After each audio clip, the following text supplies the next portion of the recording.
Welcome to Tech in the Right Direction, the podcast. Let's take tech in the right direction to drive social change and close the employment, pay, and culture gap for women in technology. This podcast is focused on helping turn ideas into action and create opportunities for women to advance in the dynamic technology industry. I hope this podcast will inspire and motivate you to encourage more women and girls to seek or grow a career as a woman in technology. Stories about the journey of amazing women in the tech field starts right now. Welcome to Tech in the Right Direction, the podcast. This week, I'll be speaking with Vanina Ivanova. Vanina has more than 15 years of experience in advertising and online marketing. She has run and managed huge digital marketing projects in the fintech industry and has been part of the team for a major cloud storage provider. In the past 5 years, Vanina has been running the marketing growth and sales team at Adex Network. Adex is a blockchain-powered system that is bringing full transparency to the digital marketing space through smart contract technology.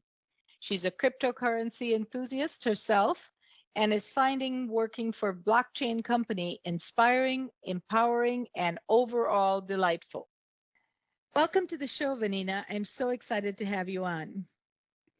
Thank you for having me. It's a pleasure to be a guest on the show. Great. So let's get started. Can you share with us your career journey and how you got to where you are today? Wow, my career took a lot of turns until I found my thing, until I found marketing and blockchain. I started out as a legal secretary, which makes very little sense when I say it now. But when I was still in university, I decided to get a job and be financially independent, and that was the job that I could get at 18 with zero experience.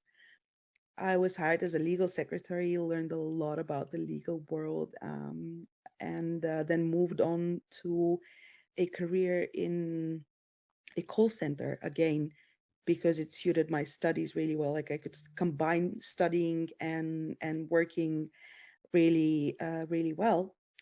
So I found a job at an online gambling company. And while I was probably the lowest in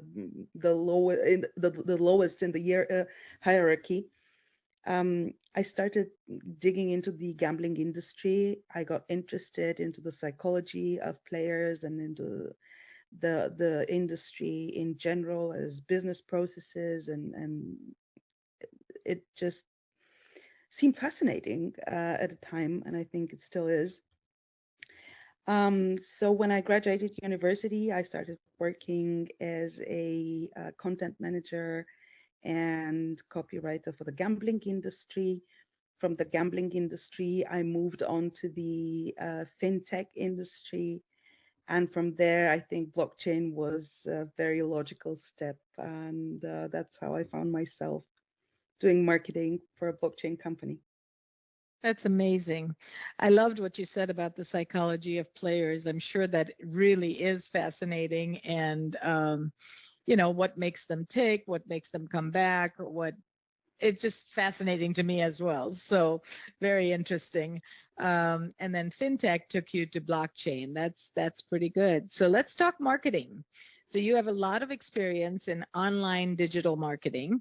So share with our listeners your thoughts on what is different today, marketing today versus, maybe 10 years ago, and what are some best practices to use?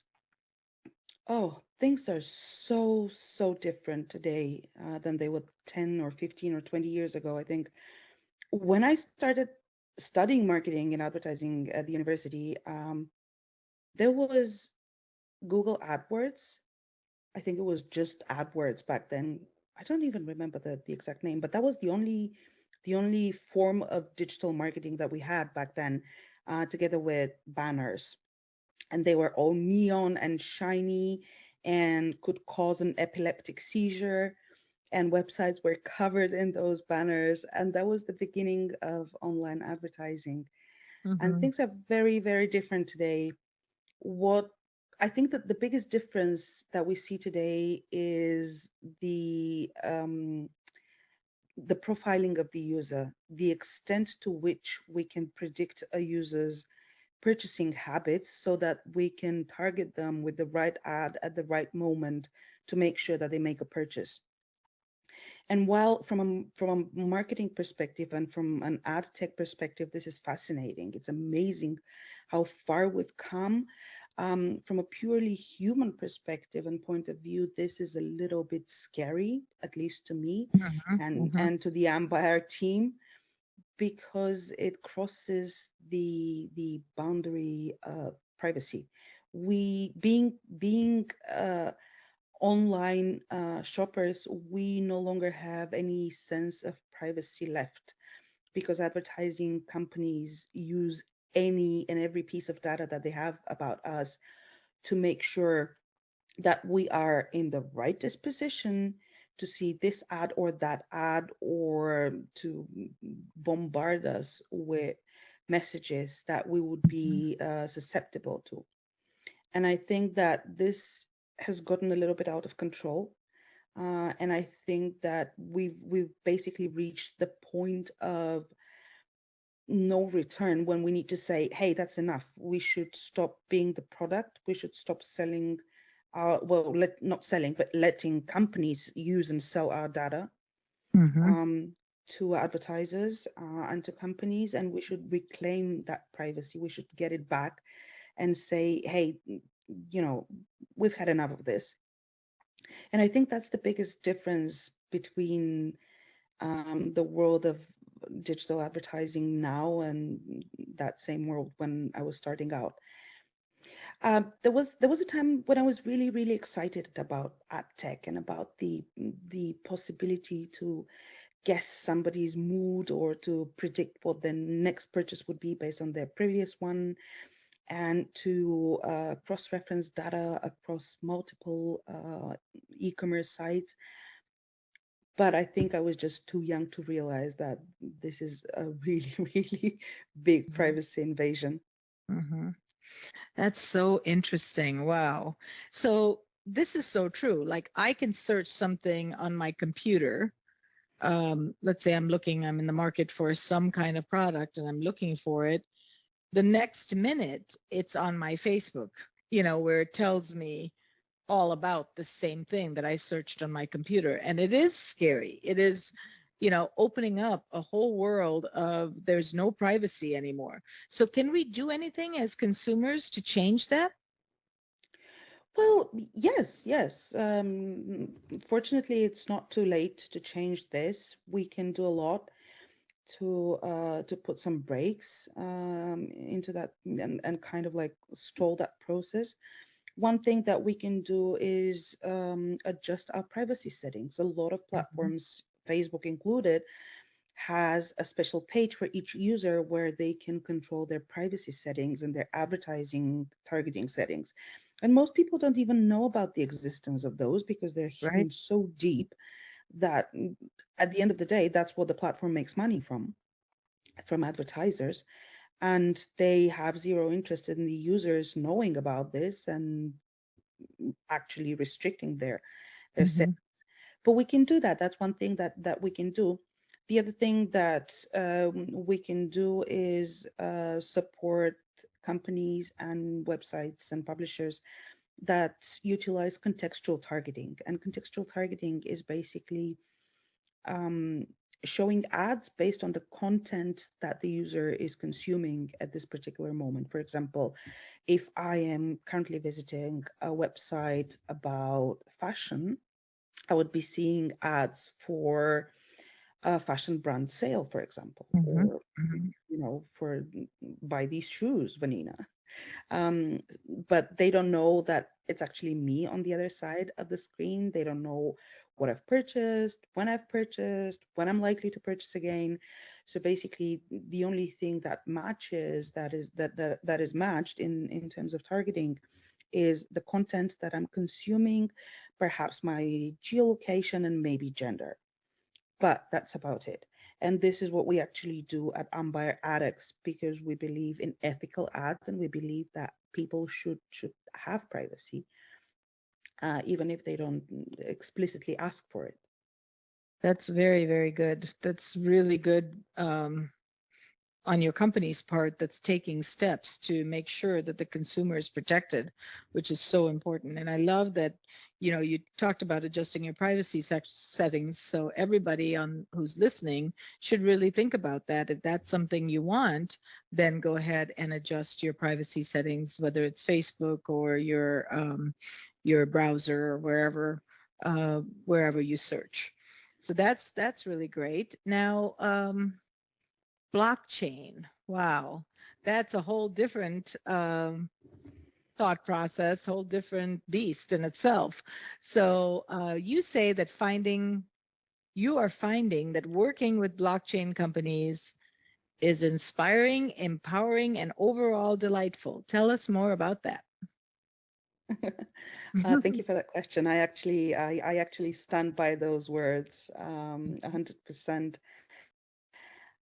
I got to blockchain, and our team got to blockchain when we were looking for an ad platform, an ad network that would deliver this privacy focus and this ethical element. And when we couldn't find one on the market, we just decided that we're going to create one ourselves. The next logical step would be to look into the technology that could deliver this. And back then, blockchain was a buzzword, but it was also a very promising technology. So we started looking into that, and we figured out that yes, it may not be the universal solution to what we're looking for, but it's actually pretty close. And it also gives us an opportunity to crowdfund our project and have the money to actually build it. So we killed two birds with one stone, started digging into blockchain and started building on top of blockchain. And again, it's something so new. It was so exciting to us. It was riveting. Every day there was a new discovery that we made about the technology, and a new thing that we uncovered that we could make with and build with blockchain. And this started approximately 5 years ago, a little bit over 5 years ago, and it continues to date. So this is why I think I am still so hyped about working with blockchain and working with the Ambire team in particular, because it is an ongoing learning process that never stops. There's something new literally every day.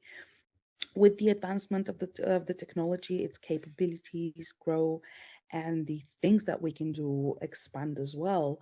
So every new day is a new brainstorming session of what else we can do and how should we do it and what's the best way to approach that.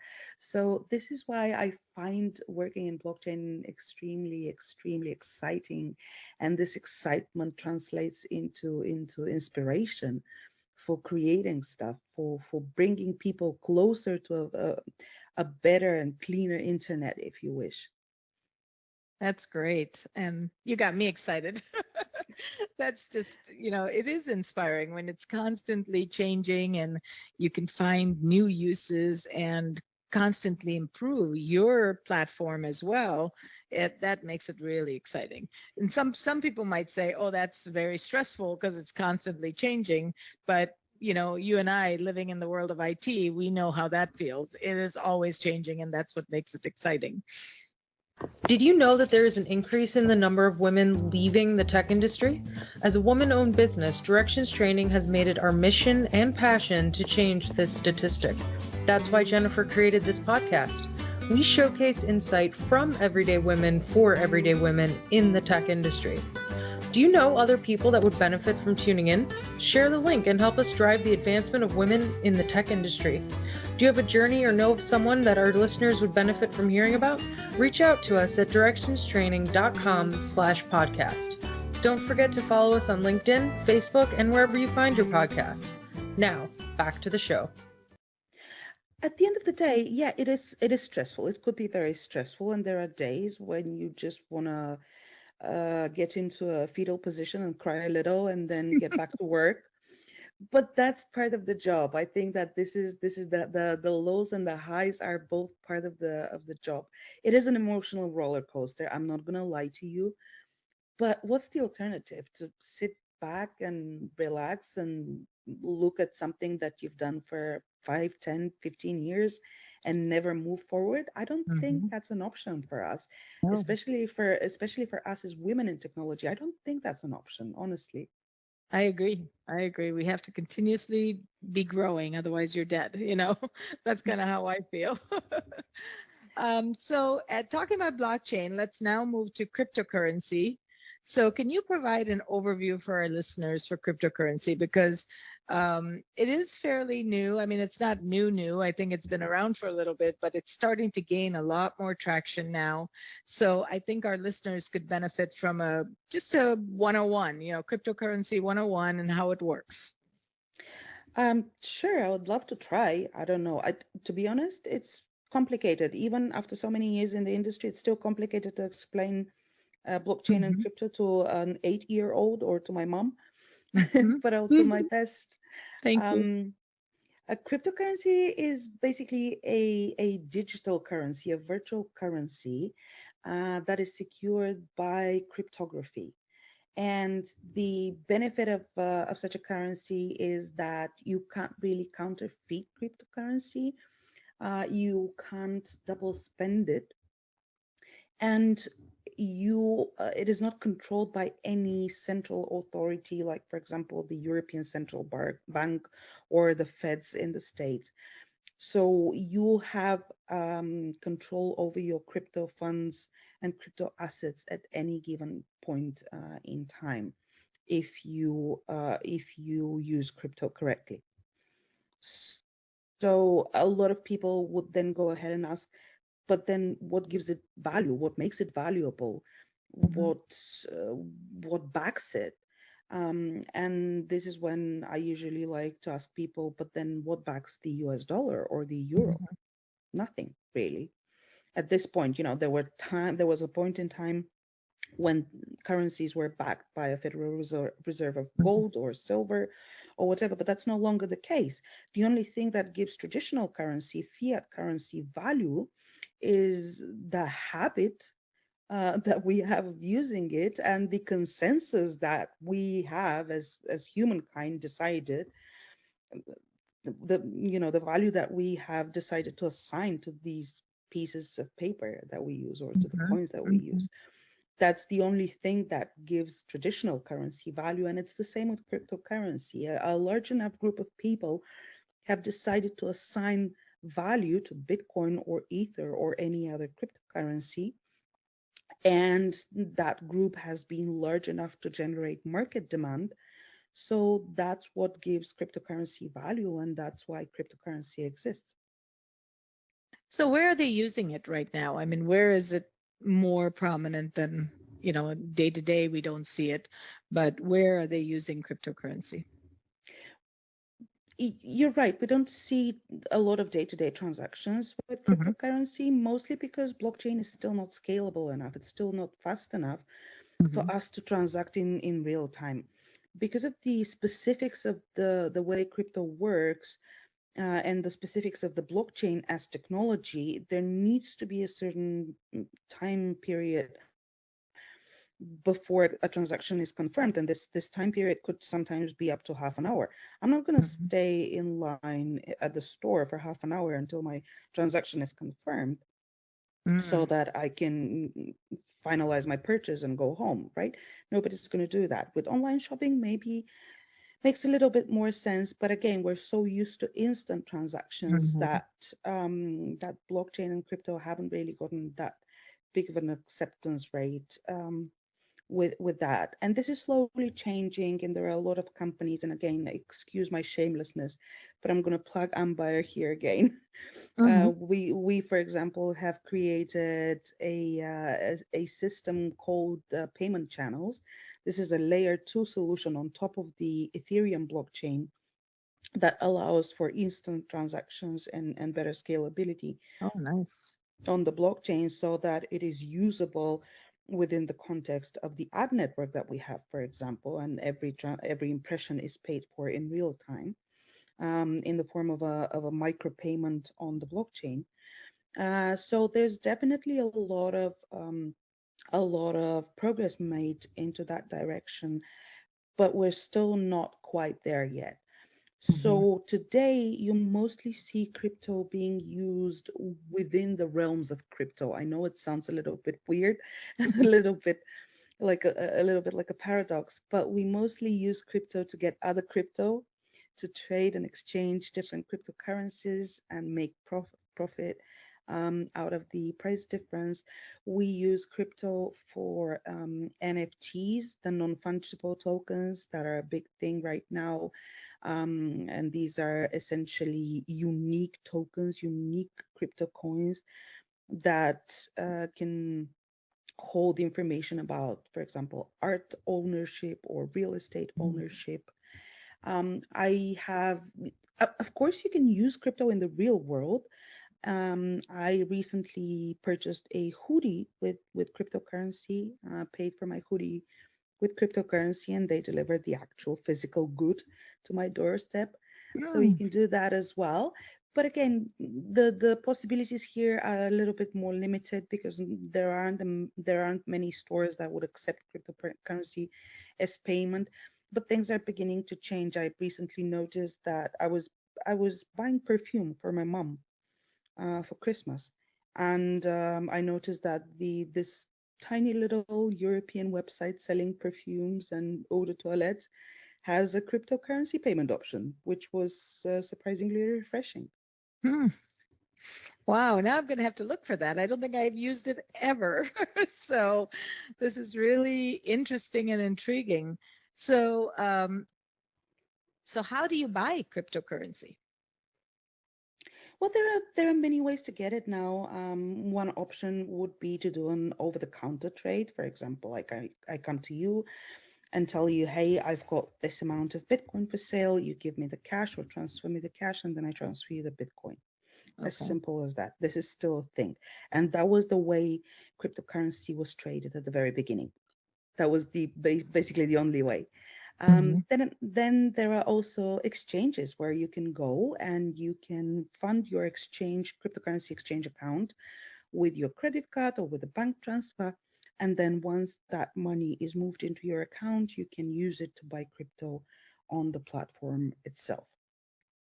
Okay. There are So you still need also, cash though, right? So you're still using cash to buy the crypto. well, yeah, I, Hmm. I mean, we could probably sell something and use the actual, the exchange of goods like a Hmm. barter for the Hmm. crypto, and that happens as well. But And mostly maybe you one day need. we'll get paid in crypto, then we'd have money coming in. Oh, that is a thing actually. I Okay. was going to get to that as well because there are a lot of crypto companies that pay their employees in crypto. Wow. So that is actually a thing. The only obstacle here and the only thing here that people should be wary about is that a lot of countries that it would entirely depend on where the employee is a tax resident, because a lot of countries do not recognize crypto as a legal tender, Mm-hmm. and make it really hard to deposit the crypto into your bank account and into fiat currency, because at the end of the day, if you can find a landlord that would accept rent money in crypto, that's great, but most Hmm. don't. Hmm. Yeah. So there's that as well. Very, very interesting. So, in your opinion, what is the future of crypto tech? Well, I wish I could give you a prediction here, but I really can't. And the reason I can't is I look back in time and I see how much things have changed for the past 5 years. And I see that today we work with concepts and with tools that never really existed, not just 5 years ago, but they didn't exist a few weeks ago. Hmm. Hmm. You wake up every morning and there's a new concept and a new construct and a new tool that you can use, from a technological perspective and even from a financial point of view. And things are developing so quickly that I can't really say and stand by my words where crypto is going. I definitely see blockchain getting more scalable and getting more mainstream adoption. And one signal for that is that more and more decentralized blockchain apps are basically introducing really good UX Hmm. so that they can speed up adoption among non-crypto users. And that's a very strong signal for that to me. Another Hmm. strong signal is that even big companies like Microsoft or MasterCard or even Facebook, with their transition into Meta and the metaverse, they're working into that space and they're trying to find different ways of utilizing blockchain, not just for cryptocurrency, but for different uses as well. So the metaverse is gonna be a thing, not because of Facebook, my personal opinion, but because of the smaller projects that are already working in the space and developing things in the space, like games and meeting rooms and whatnot in the metaverse. So that's becoming a thing. I see very big future for NFTs as well, because we see more and more young artists emerging and monetizing and getting paid for their work in cryptocurrency, and that's something that wouldn't be possible just a few years ago. So I think that, and then of course, we have cryptocurrency as an alternative to underbanked societies, and to people who deal with inflation that is unbearable. For example, Latin America. There's a lot of people using crypto in Latin America to secure their funds and their the fact that they can pay their rent and buy bread, because inflation there is crazy, as you probably know. Hmm. So I also see the social benefit of crypto, and I think that more and more crypto will be used for good and for social good, so that we can see more communities empowered by this technology. Well, that's great. Great insights on the future. Obviously, with technology, you just don't know. Like you said, things that you would have never imagined happening now are already there, and things that, are starting, they're growing so fast. So, yeah, totally agree. So, Vanina, who inspires you and why? That's an amazing question. I love it, and I wish I had an answer that was as amazing as the question itself. Um, I suppose that people would expect me to mention a well-known name here, but no, I am actually mostly inspired by my coworkers and the Nice. Umbire team, the people that I work with, because we have gathered a team of exceptional professionals, of people who are so excited and so dedicated to what they do, of people who are so eager to share knowledge and to spread ideas, and they are relentless in that. They just never give up. And whatever obstacles we face them together and we overcome them together. And I think that this is very important, at least to me. I find it incredibly important to have this inspiration so close to me, so that I can revert to it whenever I feel uninspired or tired or stressed out. And all I need to do is literally just raise my head behind my laptop and ask a There they are. question and then Mhm. start a discussion with my teammates. And honestly, these are some of the brightest people that I've ever worked with in my entire life, and they are a constant inspiration. That is awesome. And it's to have that kind of a network behind you is so critical, because, we all have our ups and downs, and some days you're really inspired and motivated, other days you're tired and you can't come up with any inspirational thoughts. So having a team behind you is so, so critical. So that's great. So, Vanina, I love to travel. And so this is kind of a selfish question because I asked this question so that I can get ideas of where to go next. So, what is your most favorite place that you've traveled to and why? I haven't been traveling as much as I like to Right. for the past couple of years because of COVID, Hmm. obviously, and Hmm. the pandemic. But one of the last really, really fascinating places that I visited before COVID struck us was Japan. I found Mm. Japan to be absolutely fascinating. Definitely not a place that I would like to live in. Hmm.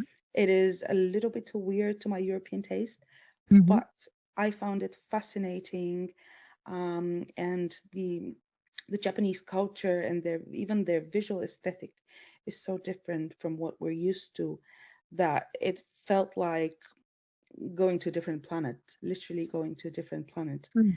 So I love Japan and I would love to go back. Um, another such place in Europe is Portugal. I just love Mhm. Portugal. It is so chill and so relaxed. The food is great. The music is great. Everybody is smiling. Nobody has a care in this world. And it has amazing architecture as well. So I Portugal is another country that I would like to explore more. Portugal is on my list, so hopefully in the next couple years, that's where I want to go too. It's just it looks amazing. I have not been there, so those are great. And learning about different cultures is so fascinating to me too. And some places you're like, oh, I love this place. I want to live here. Other places you're like, I love this place, but I don't want to live here, but I want to learn more every day. So, I think both are great. So thank you for that insight. So in closing, what advice would you give to a woman that's considering a career in tech? You've been very successful in your career and are doing some amazing work. So, what advice would you give to a woman considering a career in tech? Well, definitely be relentless, be fierce, stand your ground, and learn to tune out the mansplaining. There will Mm. be a lot of Yep. mansplaining. Very, very good advice. Oh my gosh, that's great. So, Vanina, this was so enjoyable. Please share with our listeners how they can get a hold of you.